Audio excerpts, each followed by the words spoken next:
Vamos abrir nossas Bíblias em Romanos 12 e vamos ler os 8 primeiros versos.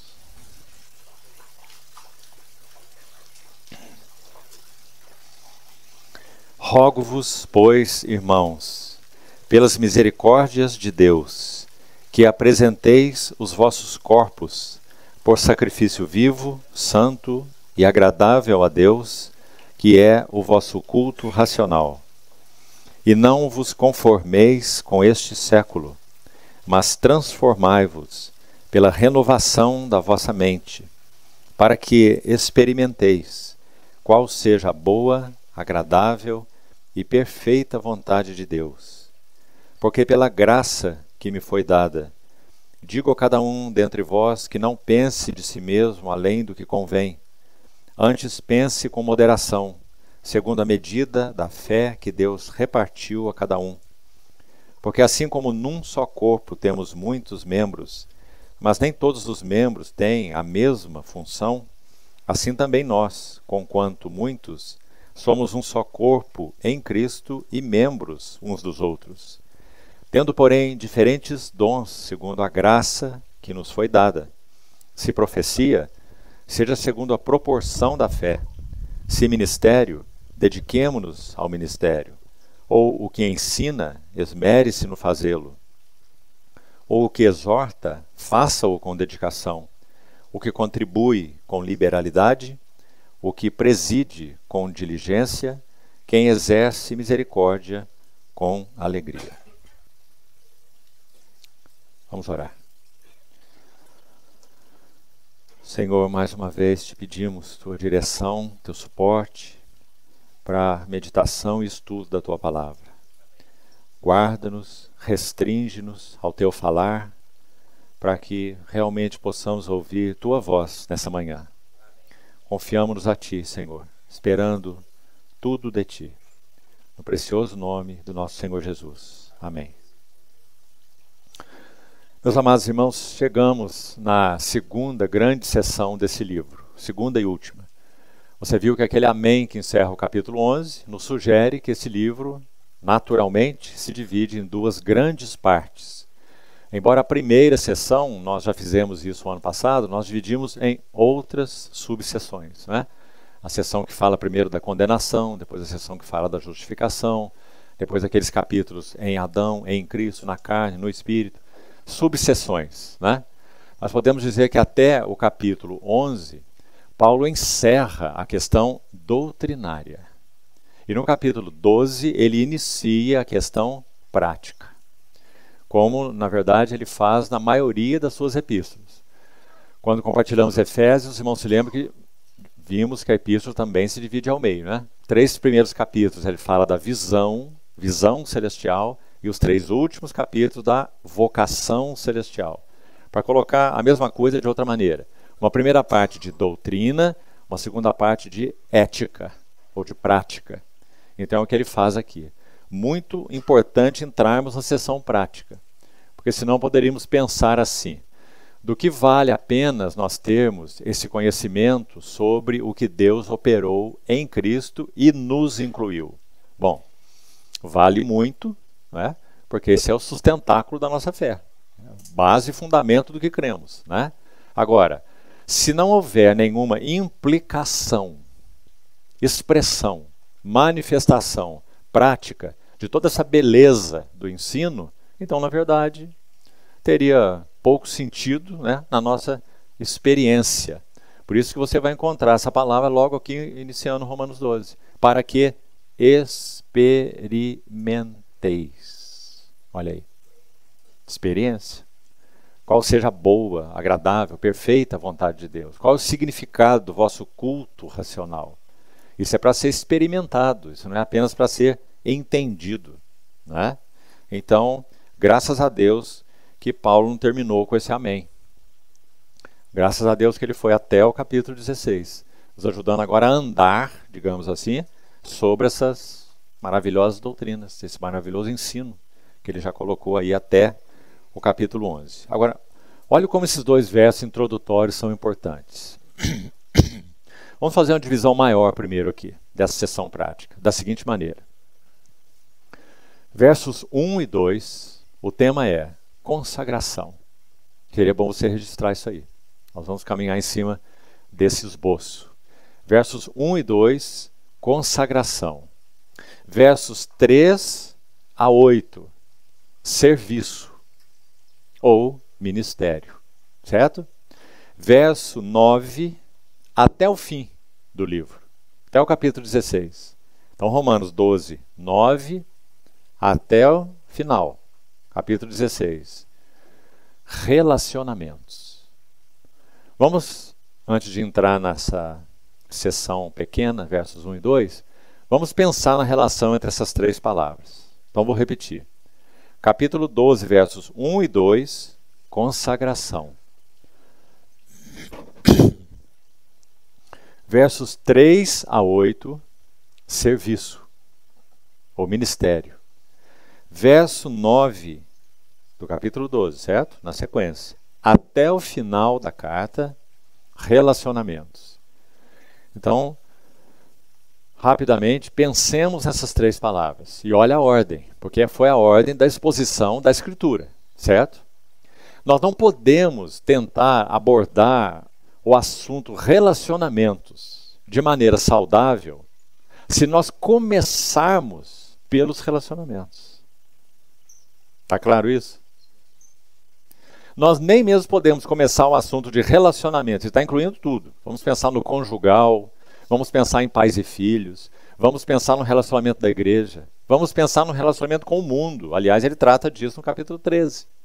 Relacionamento com as autoridades, se lembra? Capítulo 13 de Romanos. Nós não podemos começar aí sem a base. Nós não podemos falar sobre relacionamentos adequadamente se a questão serviço não está sendo bem ajustada. E nós não podemos falar nem sobre relacionamentos e nem sobre serviço se nós não colocarmos a base da consagração. Os irmãos estão vendo? Então, olha como a ordem escriturística é muito importante. Claro, né? Então, vamos para a base. A base é a consagração. Primeira coisa importante, então, esse rogo de Paulo. Esse rogo tem, podemos dizer, duas ideias aí. Primeira, que sem dúvida é um clamor. É um rogo mesmo, como foi colocado aí. Por outro lado, é também uma exortação. Então aqui nós poderíamos ler assim, exorto-vos. E você lembra que esse termo, traduzido para o português como exorto, na língua original ele é mais interessante, ele é mais amplo. Sabe por quê? Por um lado ele significa admoestar, advertir. Então Paulo está fazendo uma advertência. Em função de tudo que ele escreveu, ele tem uma advertência para fazer. A advertência é, apresentem os vossos corpos. Vocês são um sacrifício vivo e deleitável para Deus. Né? Então é uma advertência. Por outro lado, esse termo exortação, que é o termo usado para o Espírito Santo, traduzido como consolador, é a mesma palavra. Ele também significa suporte ou encorajamento. Então, quando a Bíblia exorta, ela está fazendo duas coisas. Ela está advertindo, ao mesmo tempo que está encorajando. Só a palavra de Deus pode fazer isso, não é? Imagine se nós tivéssemos um pai, talvez aqui muitos tiveram, né? Todos nós tivemos pais pecadores, limitados, como nós somos limitados. Imagine se nós tivéssemos pais que apenas advertissem, só advertissem, mas nunca desse o peito, o ombro. Aquilo que nós chamamos assim, pai que educava a gente assim, só com o olho. Bom, por um lado, tem o seu valor, né?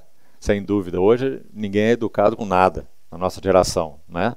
Mas por outro lado, é metade do assunto, né? Porque a outra metade é esse. Peito, ombro, coração, acolhimento, toque, não é? Então é isso que a palavra do Senhor faz. Assim é o nosso Deus e Pai. Ele adverte, mas ele alenta, ele encoraja, não é? Porque receber só advertência é terrível. Faça assim, não faça assim. Você fez errado, faça isso certo. Vá para esse caminho, vá para esse caminho. Não é?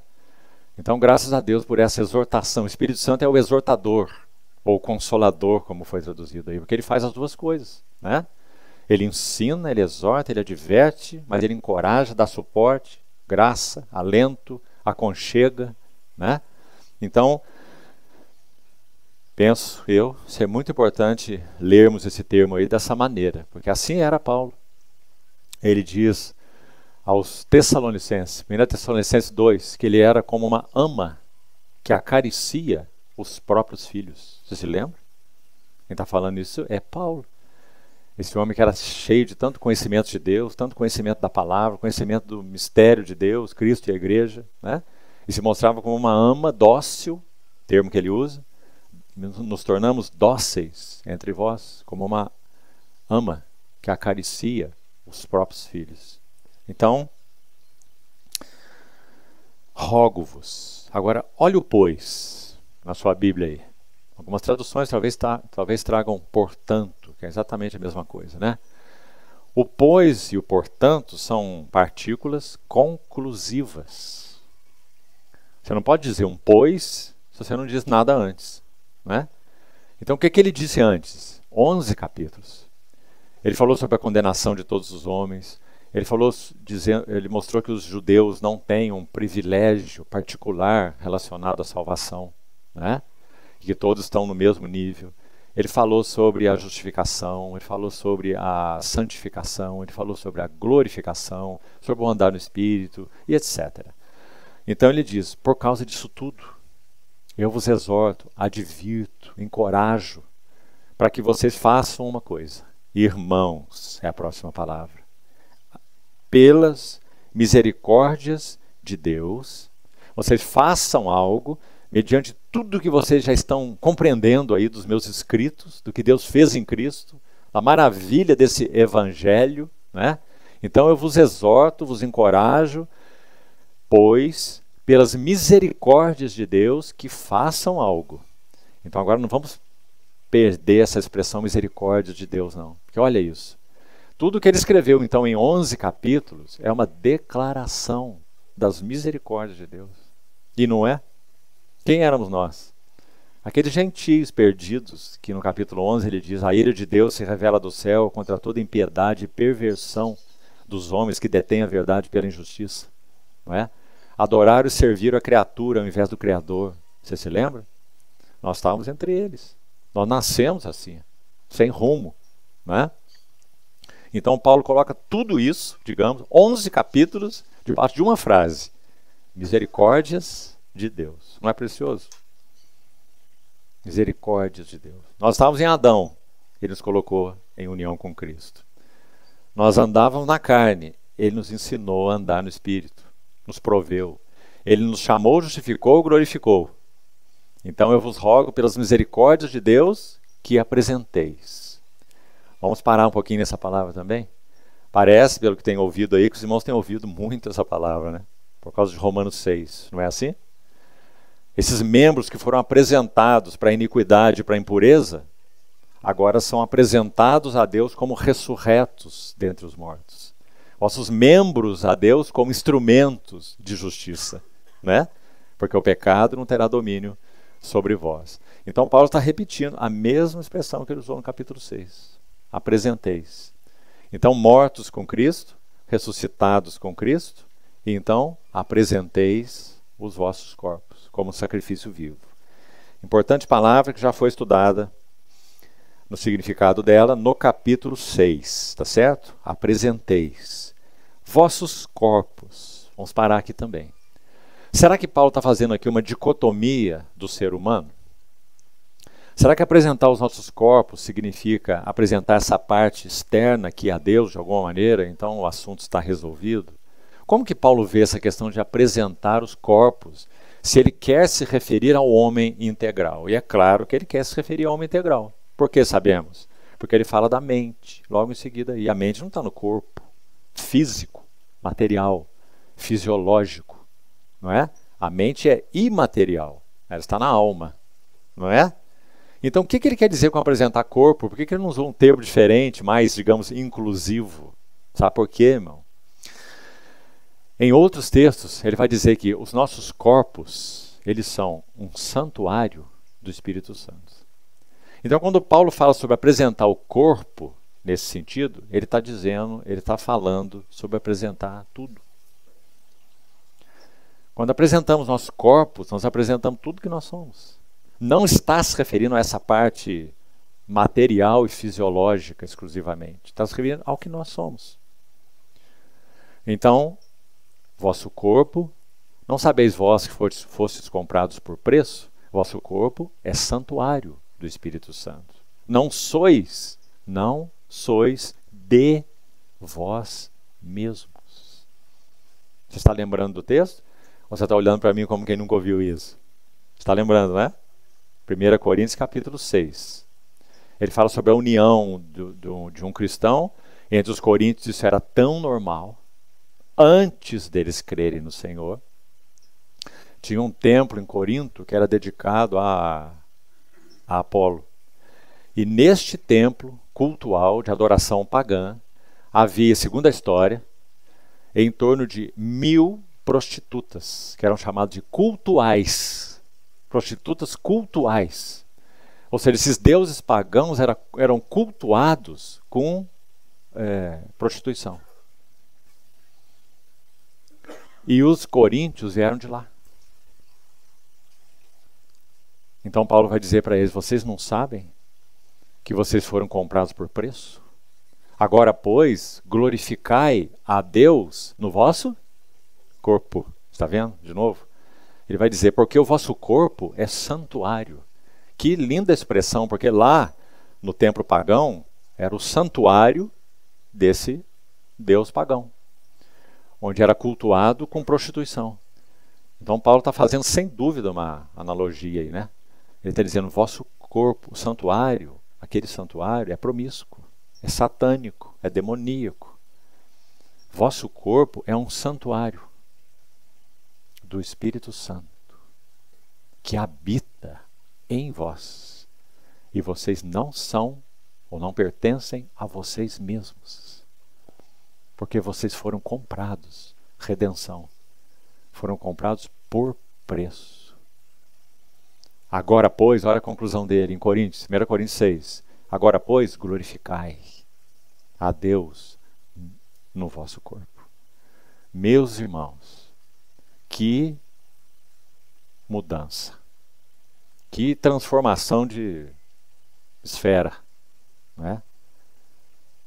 Santuário, pagão, idólatra, demoníaco, promíscuo, sede de demônios. Os demônios é quem estão por trás de prostituição. Paulo deixou claro isso em 1 Coríntios 6. Como poder servir a Cristo e o maligno. 1 Coríntios 6. Que comunhão entre a luz e as trevas. Aquele que se une à prostituta se torna uma só carne com ela. Marcas profundas de uma união inadequada. É assim que ele trata esse assunto. É sério e é grave diante do Senhor. Então, ele escreve aquele capítulo tão lindo que estou citando aqui. Tem muitos jovens aqui. Talvez seja bom depois você registrar aí e ler esse capítulo, 1 Coríntios 6, para ajudar com relação a essa questão sagrada, preciosa aos olhos do Senhor, que é o relacionamento físico conjugal, sexual, de imenso valor, de imensa preciosidade diante do Senhor. Não significa que não há caminho de recuperação para aqueles que se enveredam de alguma forma para descaminhos. Mesmo pertencendo ao Senhor, sim, há lugar de recuperação. Sempre há lugar de recuperação. Houve lugar de recuperação para Davi e para muitos outros, né? Cito Davi por causa de ser quem ele foi, um profeta do Senhor. Então, sim, há caminho de recuperação. Mas não se esqueça, sequelas são sequelas. E há que se lidar com essas sequelas por toda a vida. E às vezes de maneira muito dolorosa, né? Então que o Senhor nos ajude, o Senhor nos guarde, o Senhor nos advirta. O Senhor nos leve a ver a beleza, a santidade. Há uma obra muito antiga de um irmão, já nem lembro qual é o autor.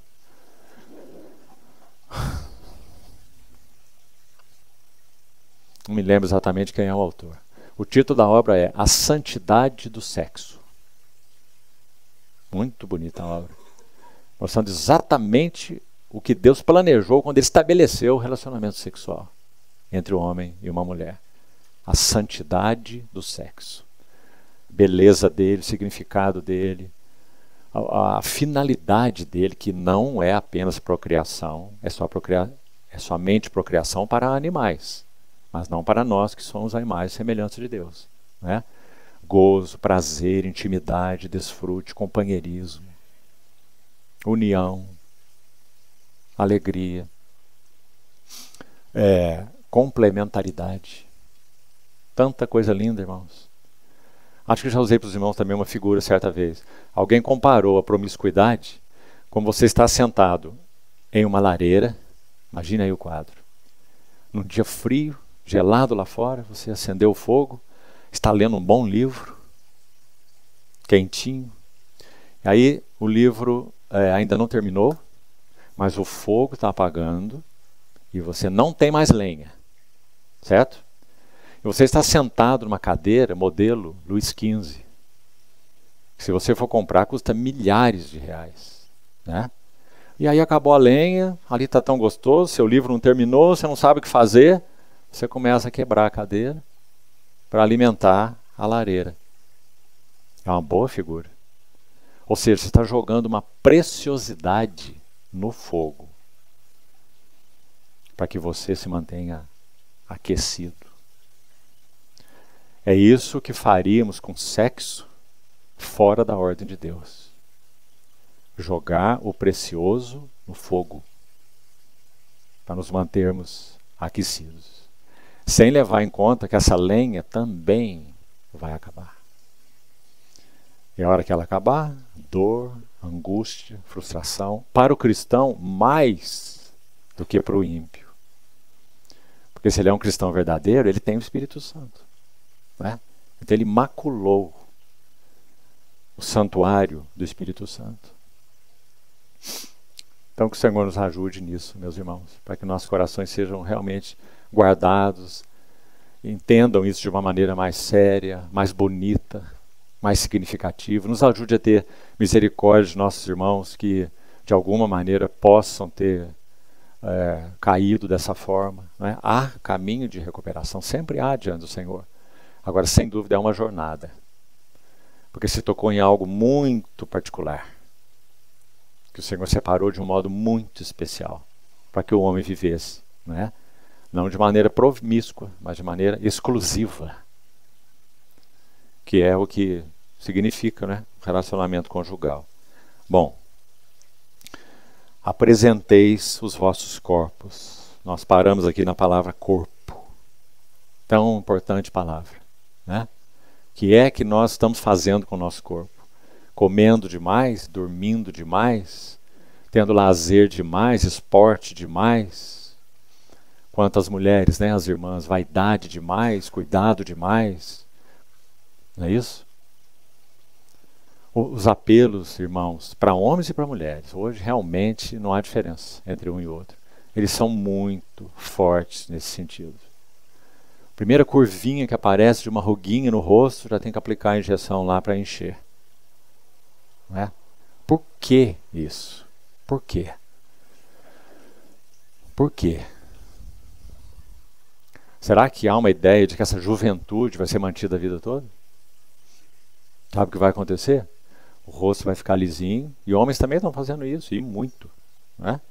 O rosto vai ficar lisinho e o pescoço vai ficar enrugadinho. E as mãos também, né? Não tem jeito de fazer uma plástica no corpo inteiro. Então, quão importante é ouvirmos essa exortação de Paulo. O significado do corpo de vocês é um só. É apresentá-lo como sacrifício vivo, santo e agradável a Deus. Porque vocês não são de vocês mesmos. Foram comprados por preço. Na sequência, apresentar os corpos por sacrifício. Vamos com cuidado com essa palavra. Porque não é questão de fazer sacrifício. Tá certo? Que sacrifício nós podemos fazer, né? Nós já fomos comprados por preço, já pertencemos ao Senhor, somos habitados pelo Espírito Santo. esse templo habitado por Ele é sagrado. Nossa vida é sagrada para o Senhor, com tudo que somos, né? Então, qual é a ideia de Paulo quando ele usa essa expressão serem apresentados como sacrifício vivo, santo e agradável a Deus, que é o vosso culto racional? Para colocar em outras palavras, a mesma ideia. Paulo está dizendo, é o vosso serviço lógico ou racional.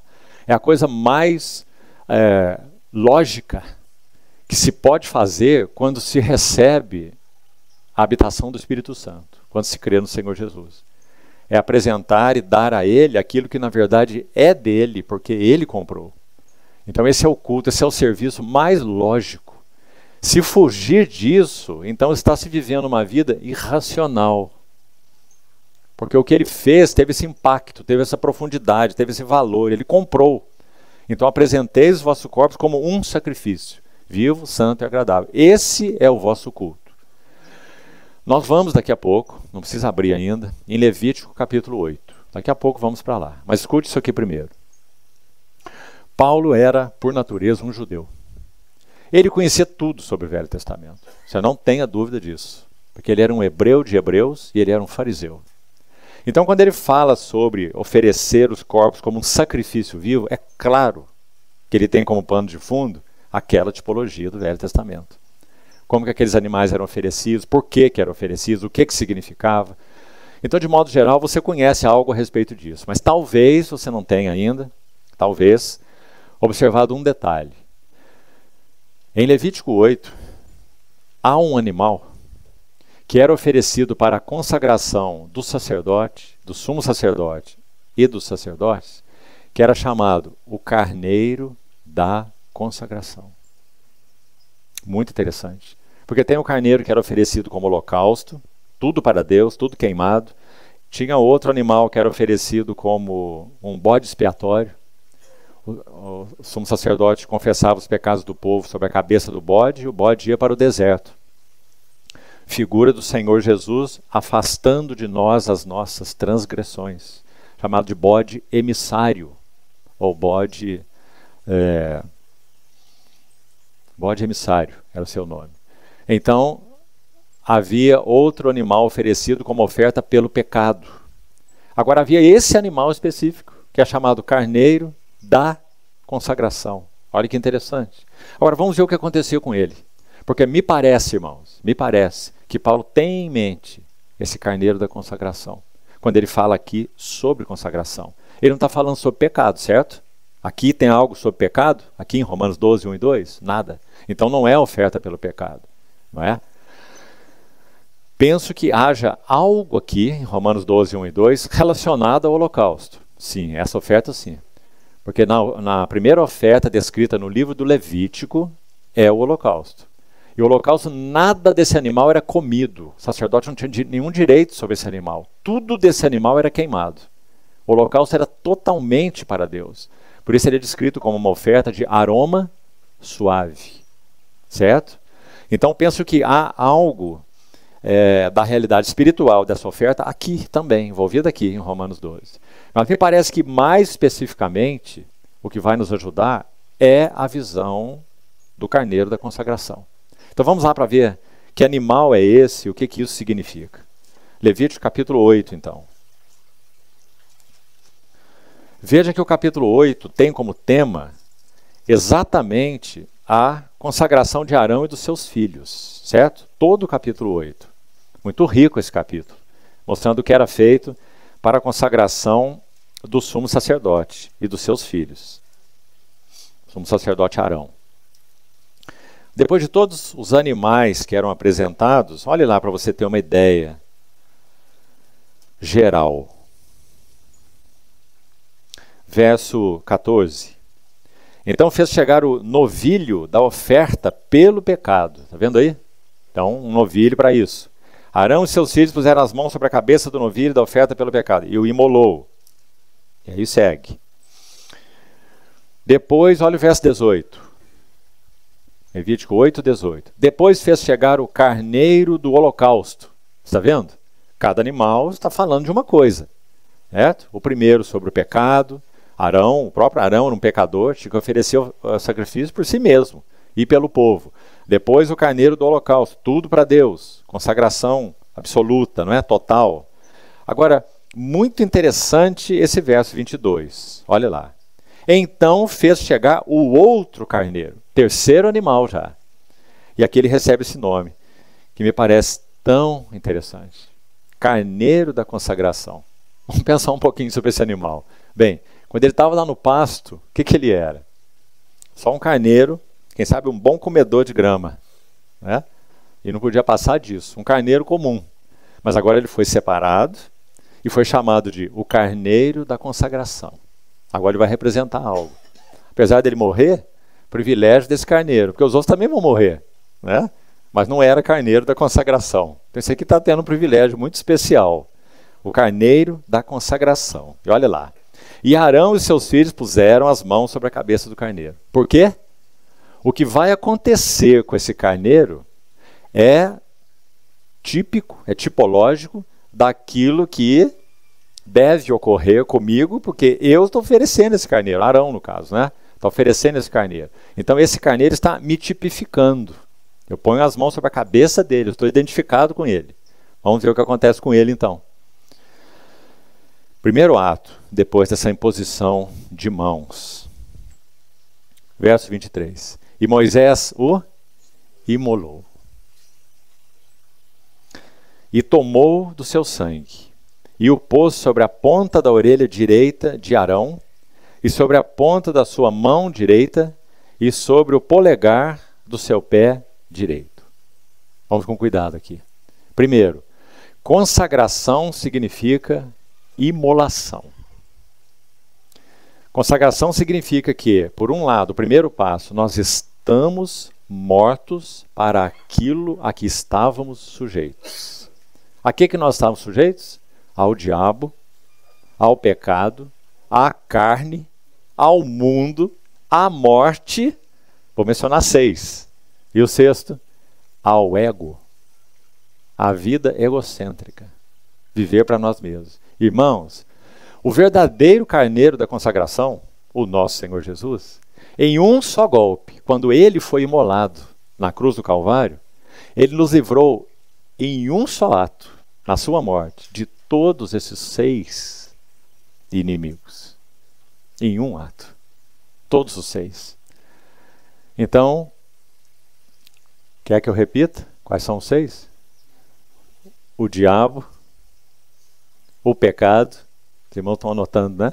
O diabo, o pecado, a carne, o mundo, a morte e o eu.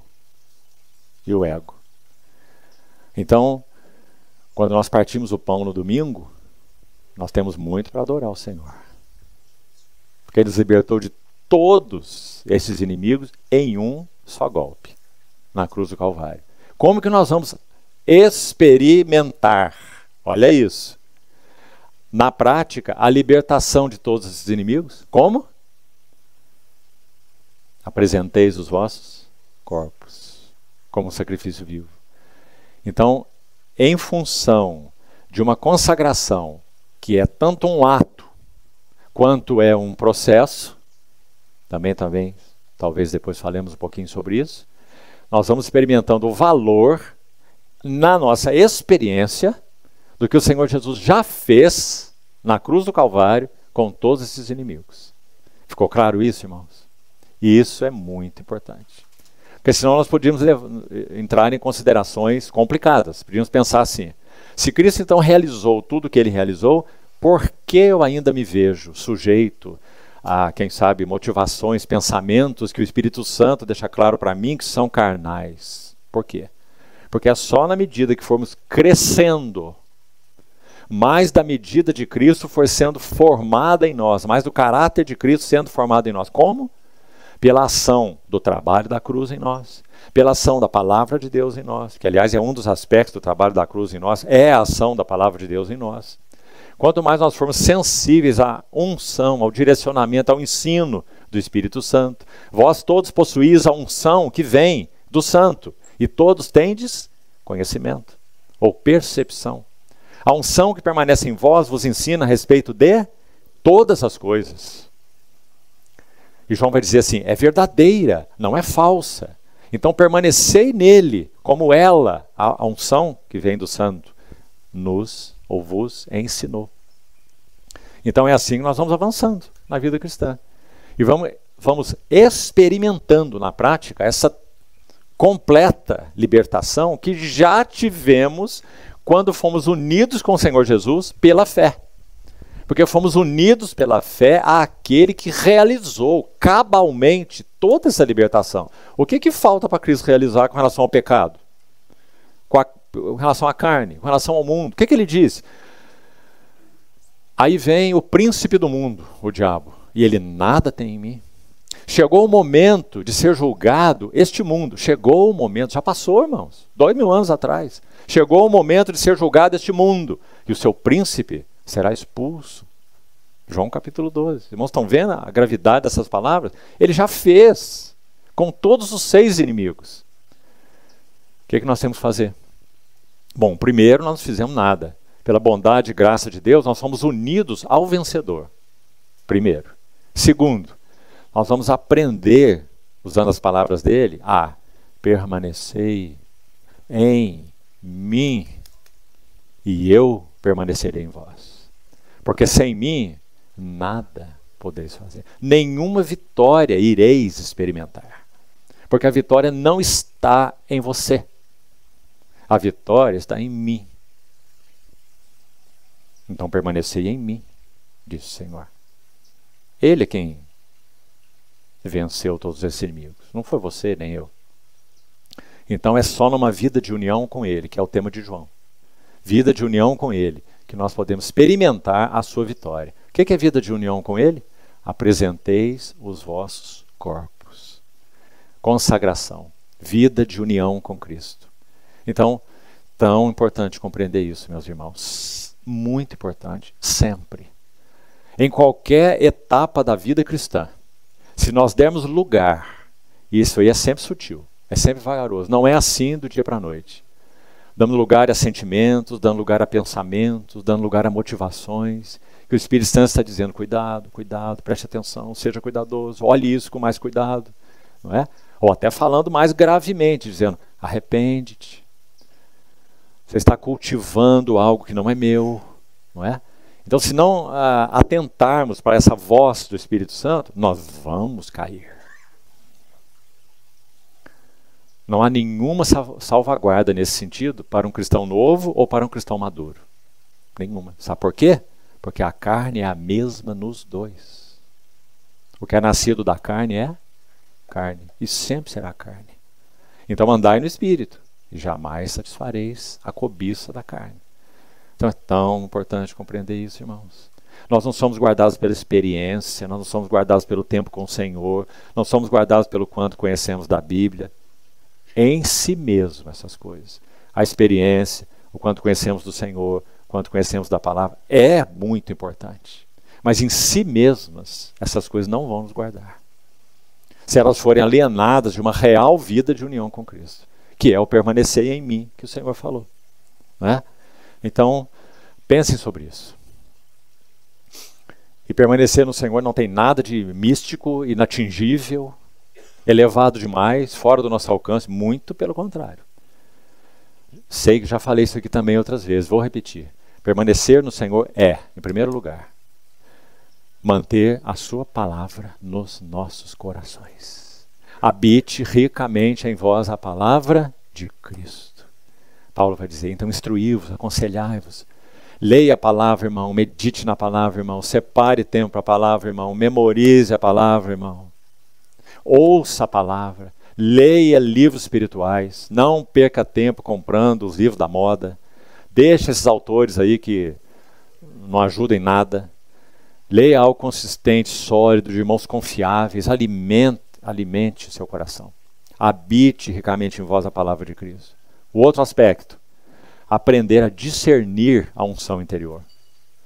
Muito importante. Porque o Espírito Santo está falando todo o tempo. Todo o tempo.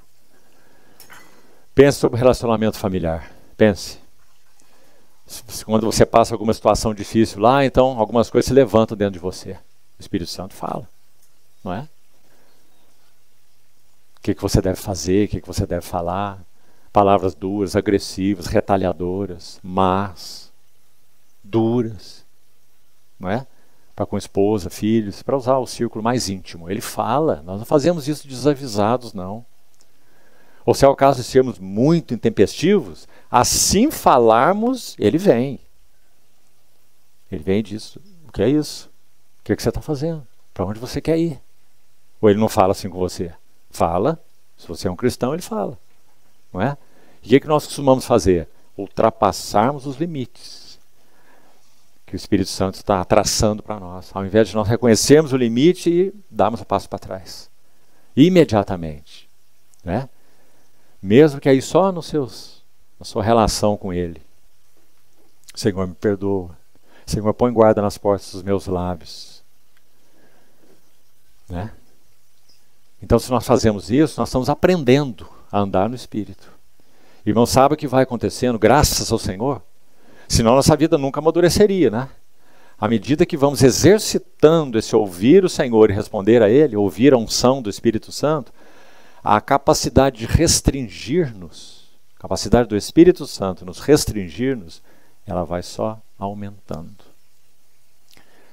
Então, antes que venha uma palavra, já veio uma restrição na tua mente, dizendo, não fale, não faça, não vá à frente, cale-se, por exemplo.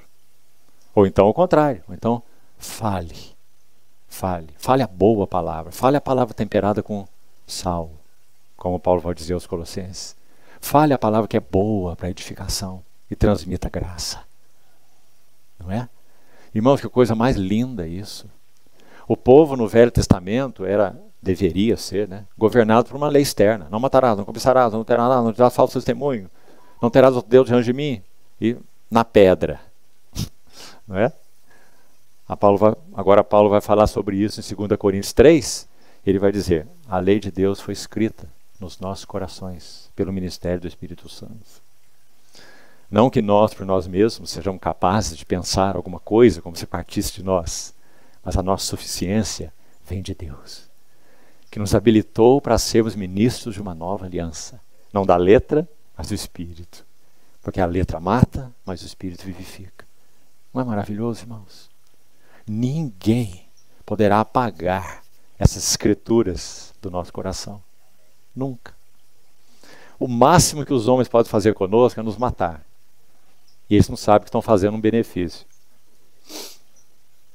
Ninguém pode atingir essa esfera. Não é? Porque nas suas mentes imprimirei as minhas leis.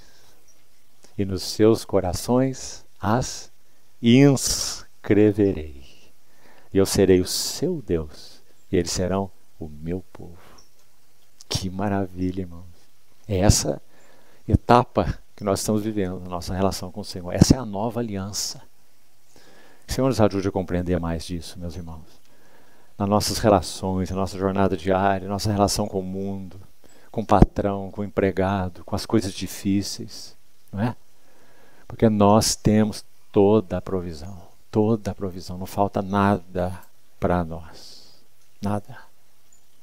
Então, vamos continuar aqui. Levítico 8. Estamos falando sobre o sangue, né? 23, Levítico 8, 23. Moisés imola o carneiro da consagração. Ele toma do seu sangue numa bacia e ele o coloca nessa ordem. Também estou certo que já comentamos outra vez, mas há vários irmãos novos aqui, penso que seria bom ouvir de novo. Olha essa ordem. Mais uma vez, a ordem que a Escritura descreve as coisas não pode ser invertida. Senão não teria sentido escrever na ordem. Né?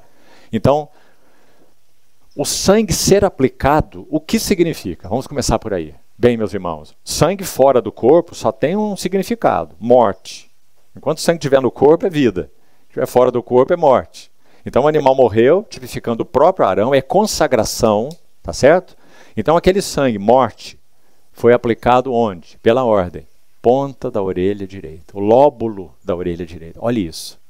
Em primeiro lugar, consagração significa, vamos por ordem, nossos ouvidos. Claro que espiritualmente falando. Paulo está trazendo para a realidade de Romanos 12, do Novo Testamento, da Nova Aliança. Nossos ouvidos que antes ouviam tudo, todas as vozes aí do mundo, e aí estamos incluindo tudo mesmo, tudo que você ouvia antes, para tudo que você dava ouvido antes, certo? Agora esse ouvido está morto. Esse é o primeiro passo, né? Então vamos ver o outro. Bom, na sequência, o sangue era aplicado no polegar da mão direita, aqui. Sempre, sem exceção, na Bíblia, mãos fala de obra, fala de serviço. É claro, nós trabalhamos com as mãos, né? Então, mãos falam de obras. Todas aquelas obras com as quais nos envolvemos quando nós não tínhamos o Senhor, agora para elas nós estamos mortos. Para tudo que nos envolvíamos que não era agradável ao Senhor. Obras. Depois, finalmente, o sangue.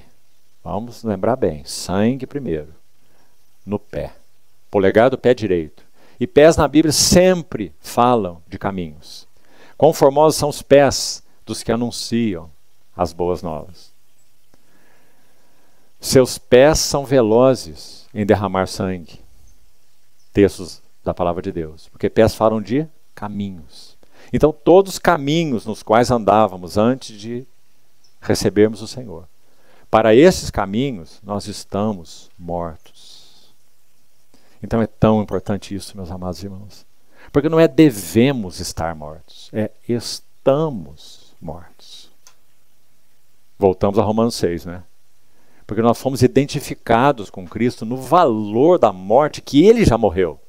Ele já morreu a morte para a carne, Ele já morreu a morte para o mundo, Ele já morreu a morte para o pecado. Não é? Ele já morreu a morte para uma vida egocêntrica. Jesus viveu para si mesmo? Não. Se ele vivesse para si mesmo, ele não iria à cruz. Não é? Jesus morreu a morte que ele merecia? Não. Morreu a morte que nós merecíamos. Não é? O Senhor Jesus cometeu pecado? Não. Ele não cometeu pecado e nem dolo algum se achou na sua boca. Então, tudo que ele realizou, meus irmãos, ele realizou substitutivamente. E nós fomos incluídos no valor do que ele realizou. Nossos olhos precisam ser abertos para isso. Do contrário, nós vamos tentar morrer. E sabe o que acontece com quem está vivo e tenta morrer? Mais vivo ele fica. Porque ele tenta combater um combate impossível para ele mesmo. Não é impossível, não? O que a sua experiência te fala? Não é? Então, na medida que nossos olhos são abertos, Cristo morreu pelos nossos pecados. E nós morremos juntamente com Ele. E o nosso batismo testemunhou isso. E como eu posso experimentar isso?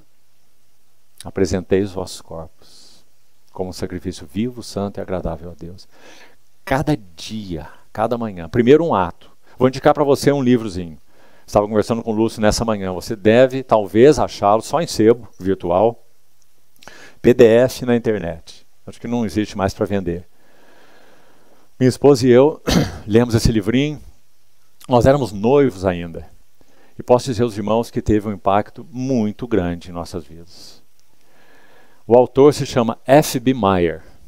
Certamente você já deve ter ouvido esse nome. Grande pregador do Evangelho.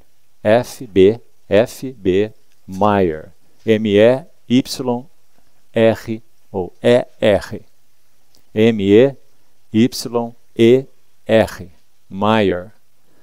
E o livreto se chama Vida Consagrada, Vida Feliz. Vida consagrada, vida feliz.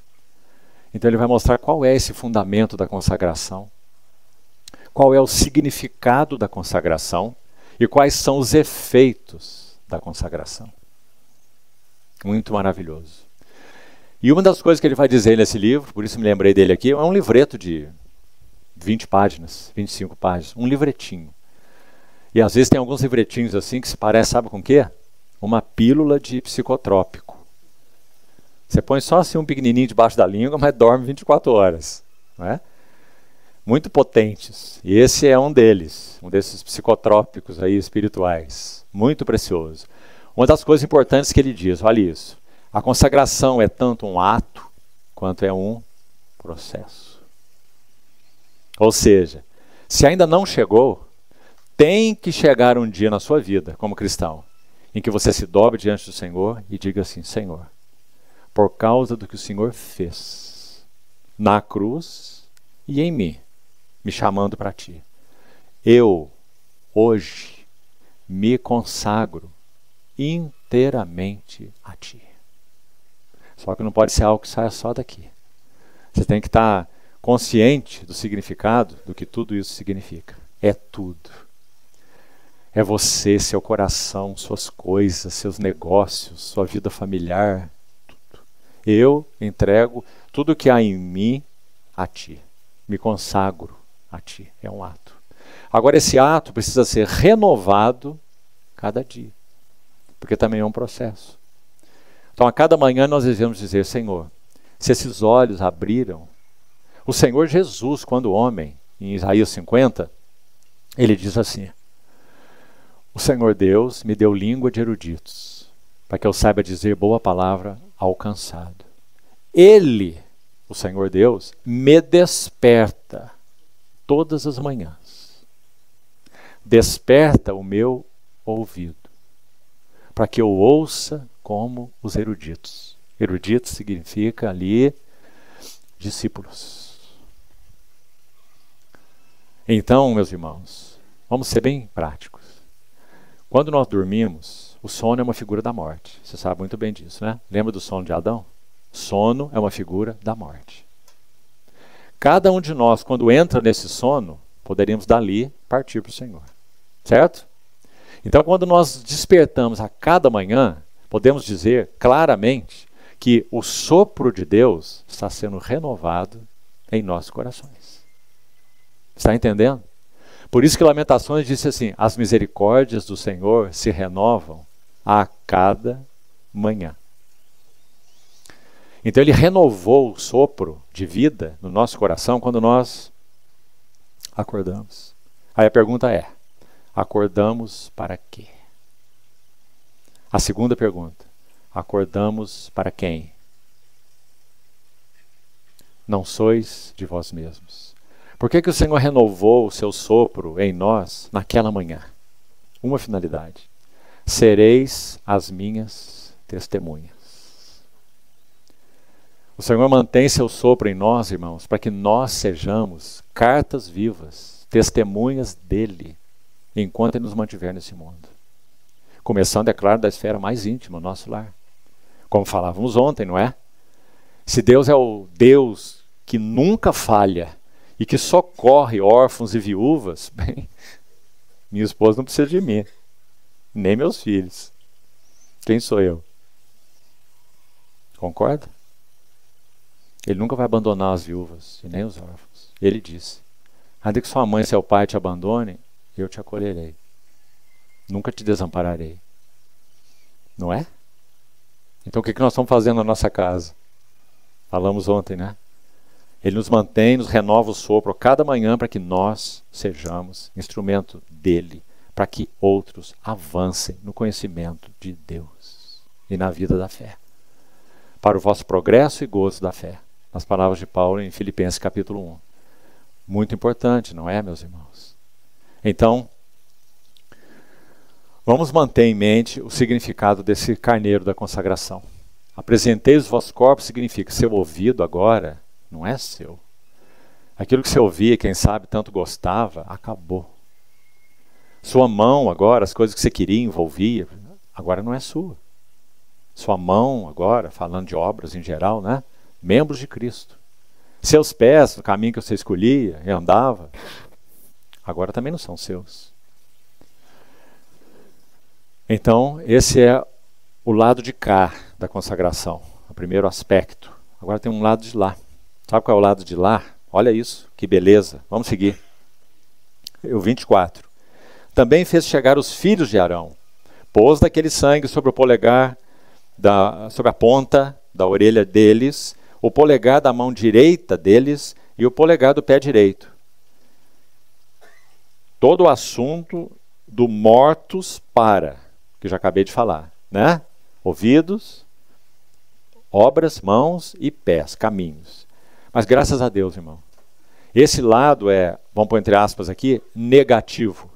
É o Senhor encerrando com tudo aquilo que nos dizia respeito antes de recebê-lo. Certo? Estão acompanhando aí? Mas não terminou. Senão a consagração seria apenas negativa. Concorda comigo? Deixei de ouvir, deixei de me envolver, deixei de andar nesse caminho, deixei isso, deixei aquilo. Mas a consagração é essencialmente positiva. Onde que está isso?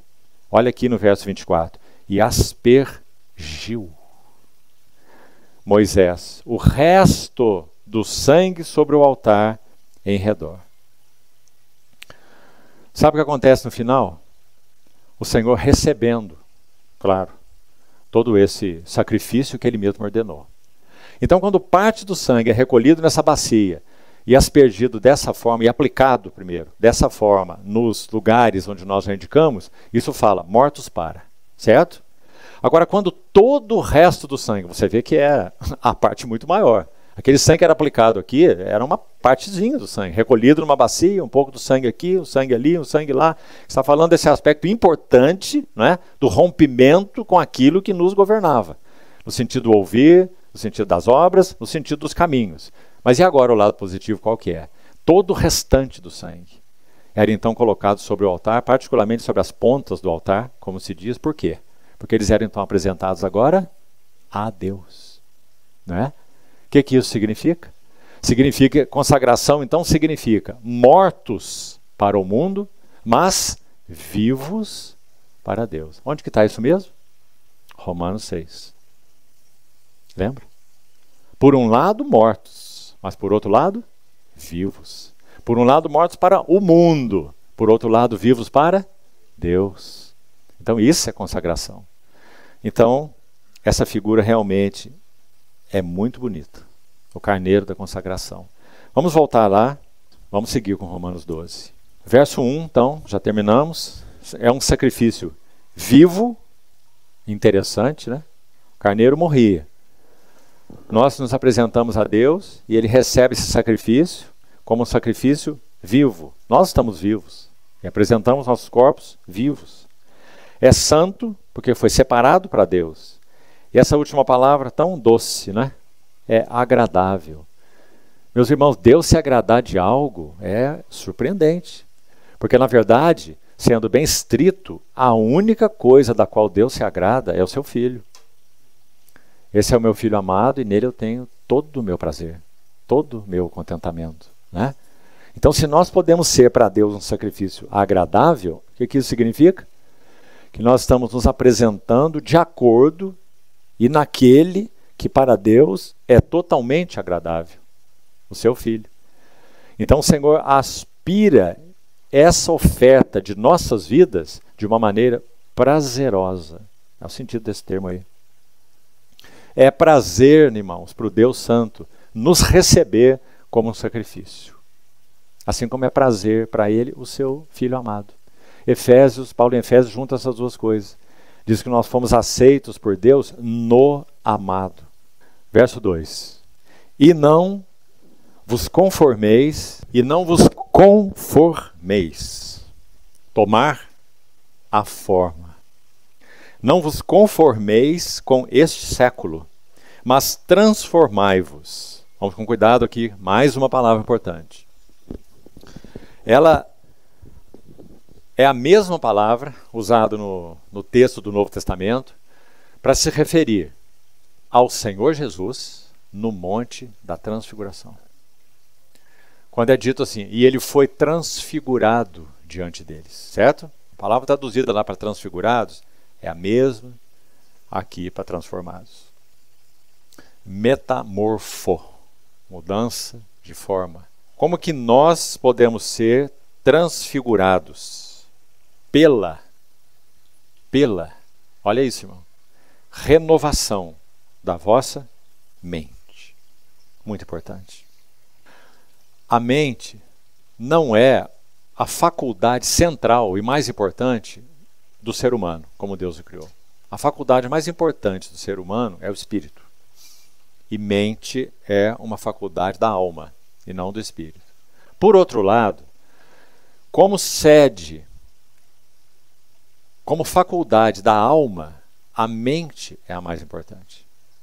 Então, certa vez o irmão Watchmani, em um dos seus escritos, fez a seguinte comparação. As cidades antigas eram fortificadas com muros. E era extremamente difícil um inimigo assaltar os muros da cidade. Imagine, quantos metros de altura. E o povo lá em cima se defendendo e os outros têm que subir. Não é? Então, onde é que o inimigo assolava a cidade para conquistar a cidade? Nas portas.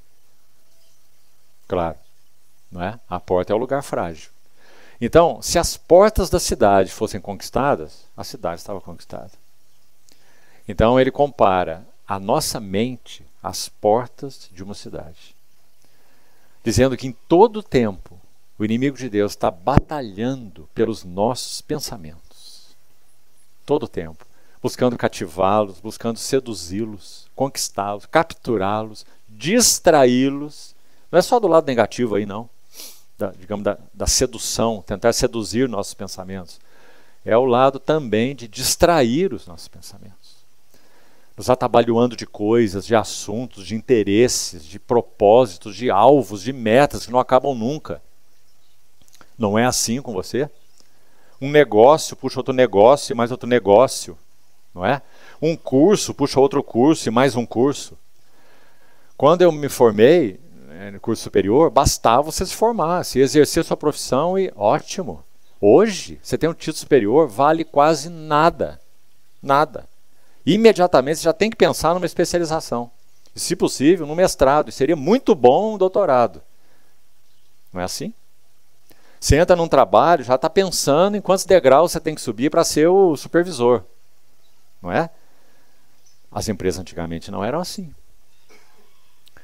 Então, meus irmãos, todo o sistema do mundo ele está montado para capturar os nossos corações e colocar-nos em direção a esse alvo, dizendo isso é o importante na vida. Então, o que nós podemos fazer? Transfigurai-vos pela renovação da vossa mente. Quero ser bem prático agora, nesse caso. Já estamos terminando esse período também.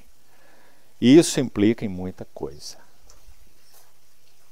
E para ser prático, então, eu te citaria.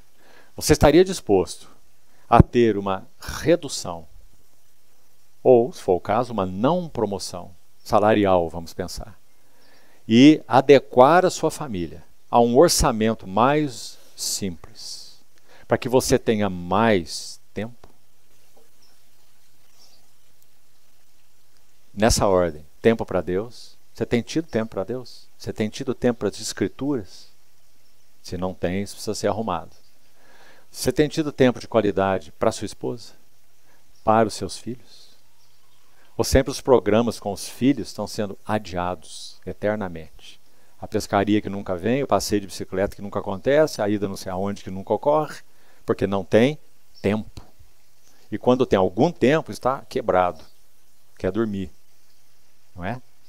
Então estamos dispostos a readequar as nossas vidas em função do que temos entendido do Senhor.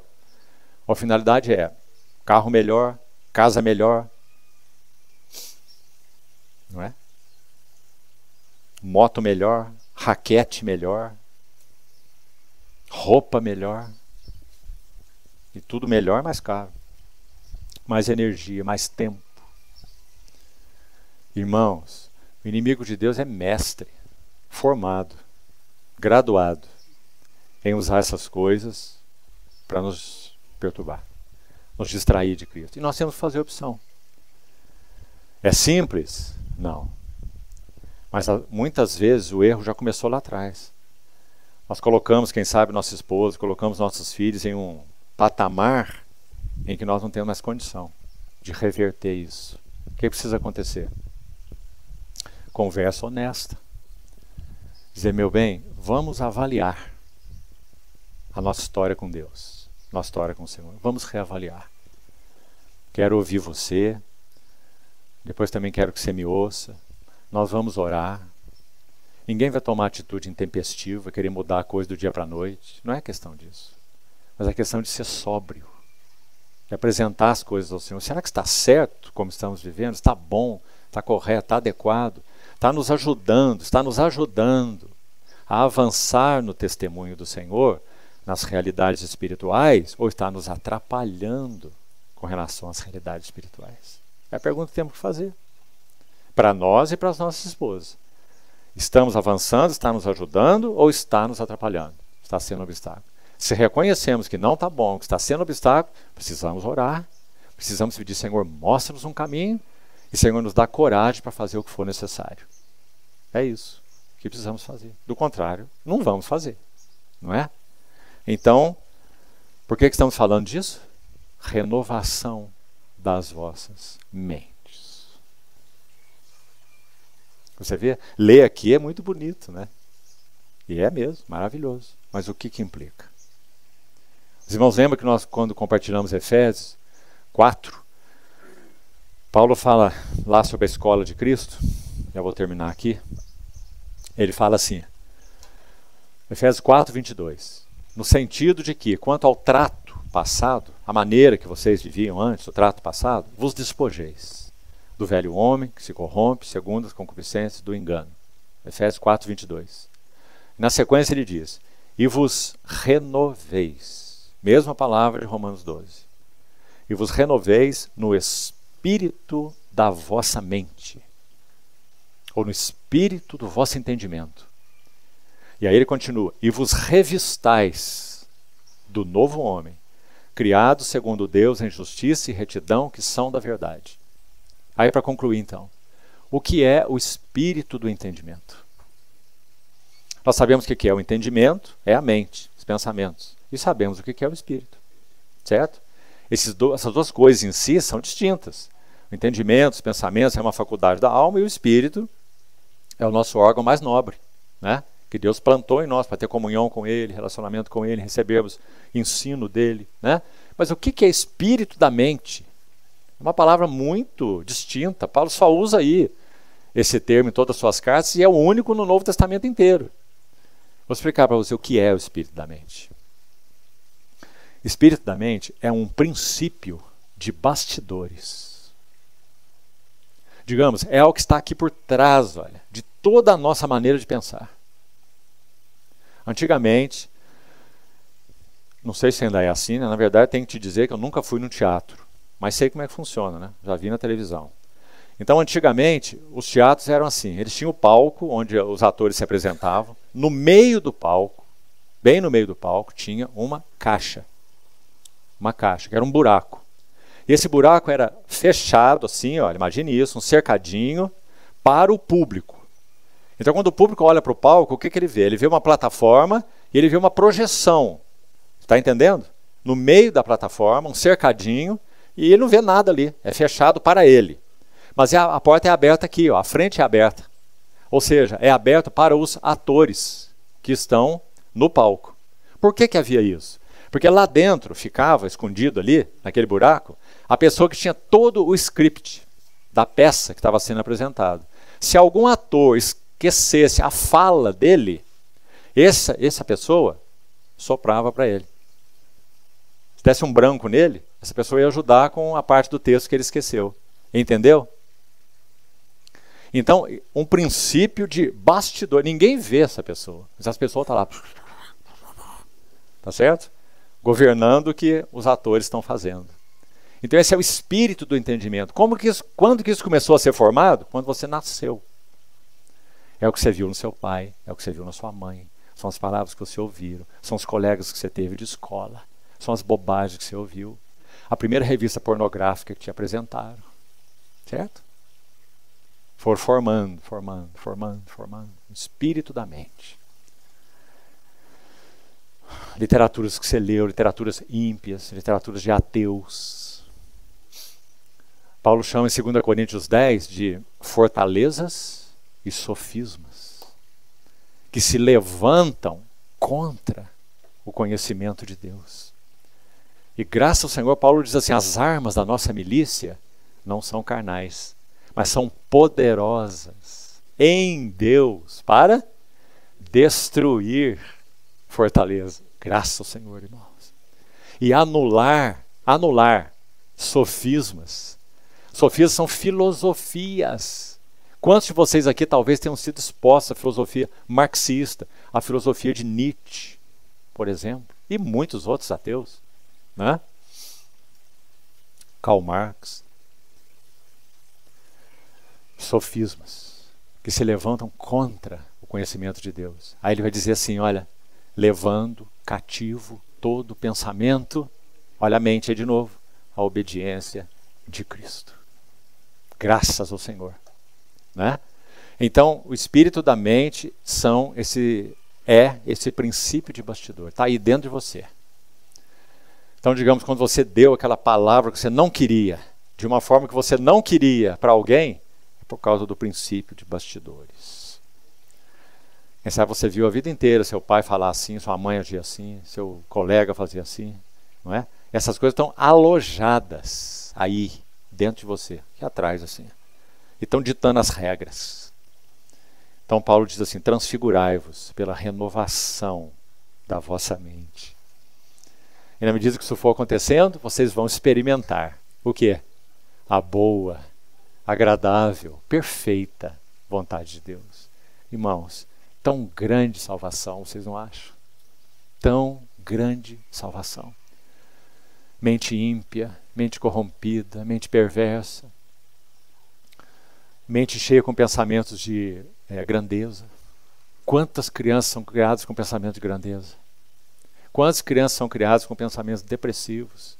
Sempre o pai dizendo, você não vai a lugar nenhum, menino, você não tem jeito, olha aí, olha o seu colega, você nunca se ajeita. Não é? Não é? É. Transformai-vos pela renovação da vossa mente. O que nos transforma? A palavra de Deus é viva e eficaz. Mais cortante que uma adaga. É a adaga lá do sacrifício, do sacerdote. Uma adaga de 2 gumes, que penetra até dividir alma de espírito, juntas e medulas. E é apta para discernir os pensamentos e os propósitos do coração. Graças a Deus, meus irmãos. É debaixo da ação dessa palavra que nós estamos. Por isso nós precisamos amá-la, meditar nela, estocá-la, entesourá-la no nosso coração. Porque ela tem poder em si mesma. A palavra de Deus não depende de ser vitalizada pelo homem, ela nem pode ser vitalizada pelo homem. Se ela é guardada no nosso coração, ela é viva em si mesma. Ela tem poder e capacidade de fazer aquilo para o que ela foi designada. A palavra que saiu da minha boca não voltará para mim vazia. Fará o que me apraz. Sabe o que apraz ao Senhor nesse sentido que estamos compartilhando aí? Que nós sejamos transfigurados. Mudados de uma forma para outra forma. Metamorfo.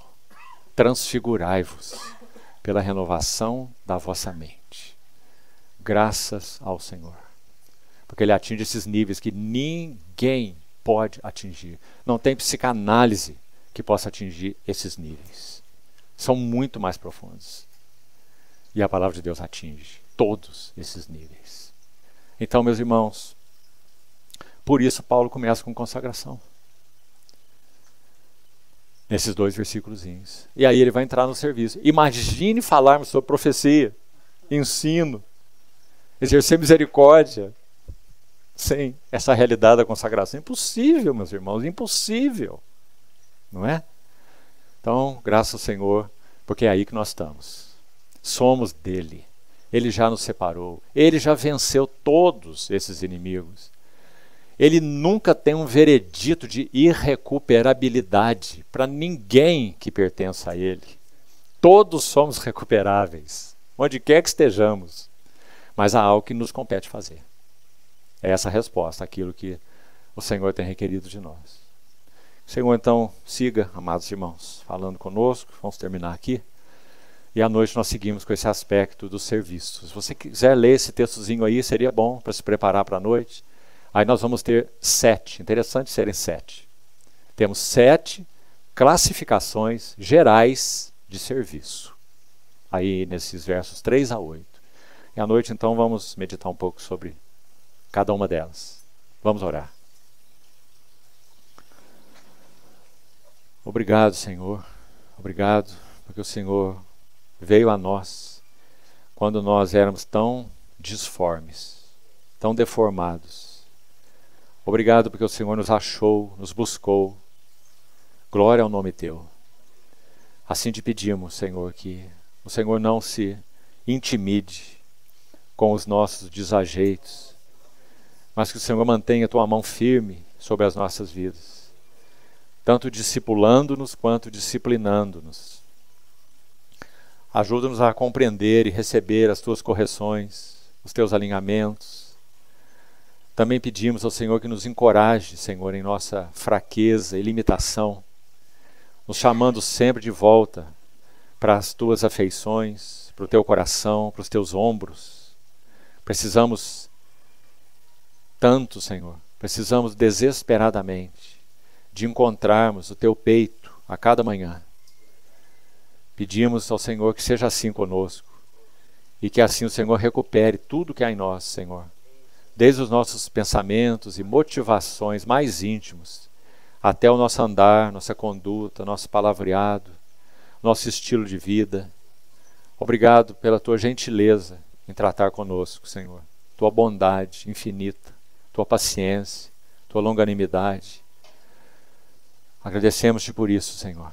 E também Te pedimos que nós não sejamos atrasados, faltos de resposta àquilo que o Senhor já tem falado conosco.